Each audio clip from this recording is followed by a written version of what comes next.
राम राम भाई, आज की नई वीडियो में तेरा स्वागत है। भाई जो भी बच्चे यहाँ पे ये सोच के आते हैं कि वर्क वीज़ा, क्योंकि वर्क वीज़ा जो आपका आता है वो किसी कंपनी के थ्रू ही आता है आपके पास, तो उसकी सैलरी की बात करेंगे। काम है भी या नहीं भी, तो भी देखो आपका काम तो होता है। अगर आपका इन्विटेशन आ रहा है, कई बार फ्रॉड भी मिल सकती है, क्योंकि जो सिर्फ कंपनी के नाम होते हैं पर वो वर्किंग नहीं है, तो कुछ वो एजेंट्स का कुछ कांटेक्ट हो सकता है भाई ना मिले। बाकी 90% है जो वर्क वीज़ा आता है आपका, वो आपको उसी कंपनी में काम करना होता है रहकर। उसकी सैलरी आपको 50,000 से स्टार्ट हो जाती है, इससे ज़्यादा नहीं होती। जो कंपनीज में वर्कर काम करते हैं ना भाई, इनकी सैलरी 50 to 70, 80, 90 तक जाती है। और जो ये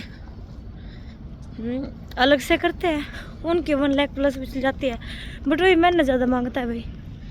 जो बच्चे जितना ज़्यादा कमा रहे ना, वो उतना ज़्यादा टाइम दे रहे उस चीज़ को।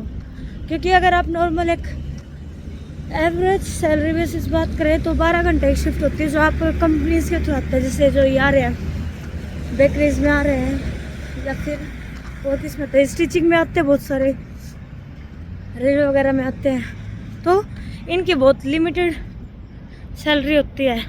अगर कोई उनमें रह के बोल रहा है कि मैं इतने 1.5-2 लाख बचा रहा हूँ, तो भाई इतना नहीं बचा रहा होता है।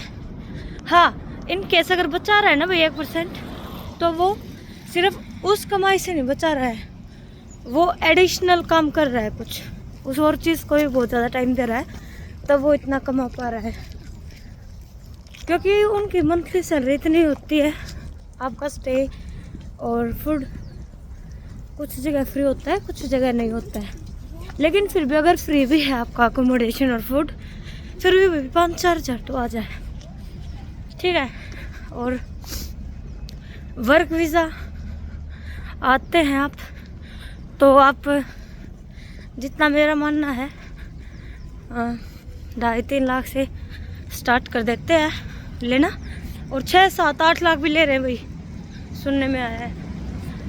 तो जो मेरी कैलकुलेशन कहती है, आप 6 महीने में अपने वो पैसे पूरे नहीं कर सकते हैं। अगर आप आते हैं साल 1.5-2 साल के लिए, तो कुछ बचा पाते हैं। जो ये बच्चे सोच के आते हैं कि 3 महीने जाएंगे और या 6 महीने जाएंगे, तो वो इतने में तुम्हारे पैसे पूरे नहीं होंगे, तो कोई फ़ायदा ना है, ठीक है।